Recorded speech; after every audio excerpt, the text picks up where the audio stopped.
Je reviens sur le Shabbat qui a fait débat lors d'une journée d'études de Shavuot. Le Shabbat a une dimension écologique, effectivement, qui fait sens aujourd'hui.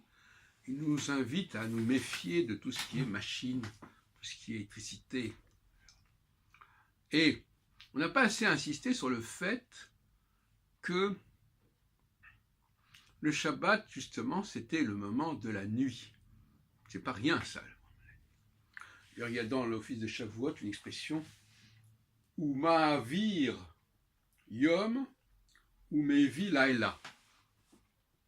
Ma'avir, attention, on ne pas confondre ma'ariv et ma'avir. Ma'ariv, ça veut dire celui qui fait arriver le soir, et rêve, mais ma'avir, c'est un autre verbe qui vient de l'avor, qu'on retrouve d'ailleurs ivri, le passage. Ma'avir, c'est il fait passer le jour, il fait disparaître le jour, et il mevi laila, il apporte, il fait venir, c'est un factitif également dans les deux cas, la nuit. Donc nous célébrons, nous juifs, l'arrivée de la nuit. Et je crois que ça n'a jamais été clairement conscientisé, affirmé, cette affirmation.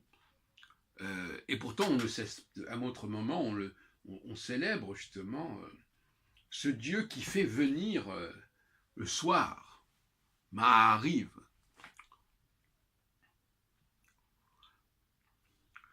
La nuit est prisée par le judaïsme. Si bien que pour moi, le Shabbat, il ne se poursuit pas au-delà du jour qui suit. C'est pas toute une journée le Shabbat, c'est du soir au matin.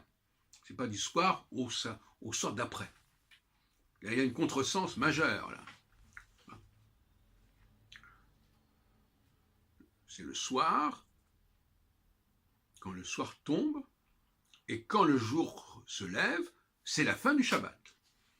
Alors ça peut être effectivement, c'est pour ça qu'on sort la Torah, les rouleaux, le matin, parce que ce n'est plus le Shabbat. La lecture de la Torah, ce n'est pas le moment du Shabbat, au contraire.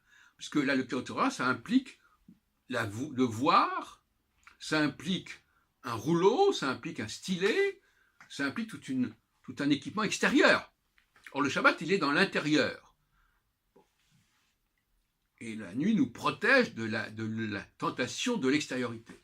Donc, on ne peut pas imaginer qu'en Shabbat, on va lire un texte. On peut le réciter, mais pas le lire.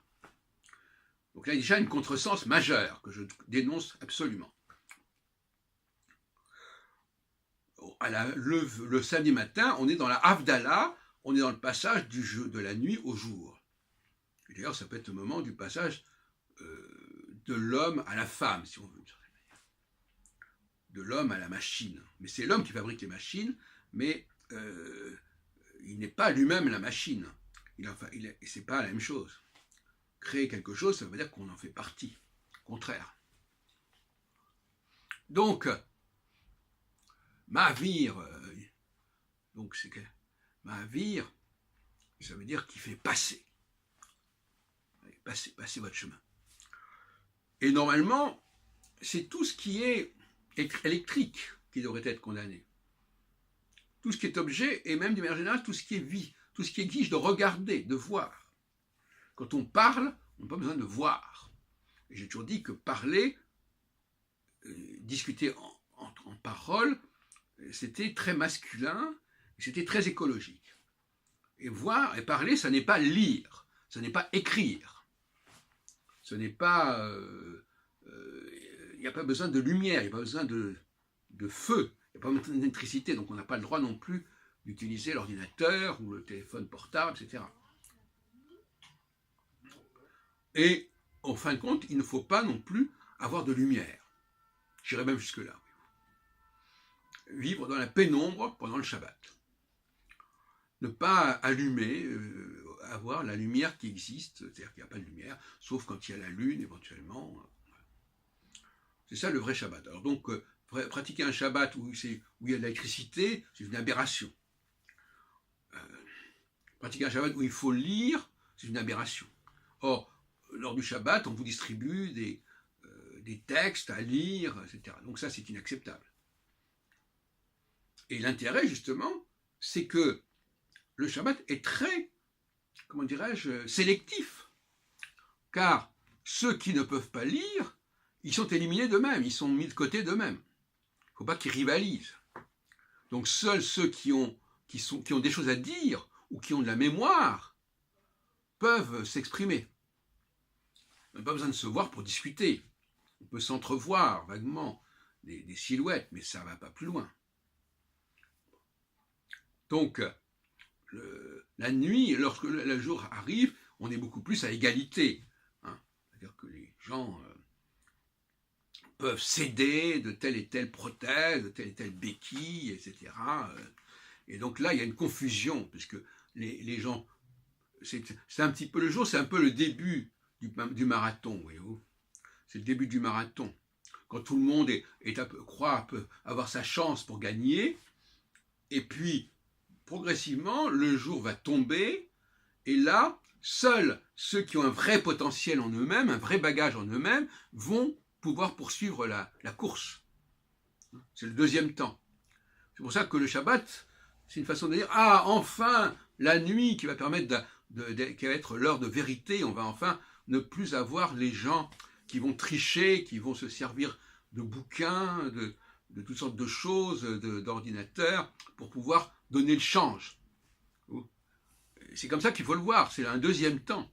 Un premier temps qui est le temps que j'appelle le yin, le temps où tout le monde est à égalité, plus ou moins, où tout le monde peut se servir de ceci ou de cela pour compenser, combler ses lacunes. Et puis il y a le temps du Shabbat, où là, effectivement, on ne peut plus tricher, on ne peut plus se servir de tel et tel appareil, de lire un texte.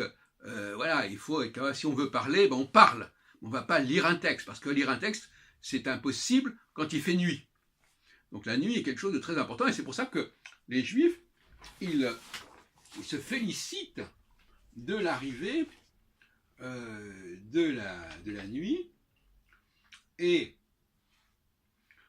contrairement à ce qu'on pourrait croire, pour eux, l'arrivée de la nuit, c'est positif. On n'est pas dans la lumière. La lumière, c'est le début des choses, c'est le commencement des choses. Mais à la fin, on arrive dans l'obscurité, et l'obscurité, c'est ce qui permet de faire apparaître les vraies valeurs.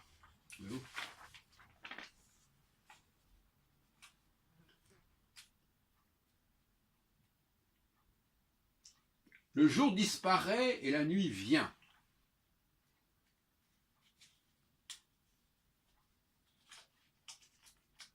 Je déroule la lumière devant les ténèbres et les ténèbres devant la lumière. Bon, c'est une façon qu'on ne comprend pas forcément clairement, mais c'est cette opposition entre or, la lumière, et rocher, les ténèbres. Et rocher, c'est le Shabbat. Rocher. Les ténèbres, il ne faut pas avoir peur des ténèbres. Les ténèbres, c'est ce qui nous débarrasse de tout un ensemble de parasites, de faux semblants.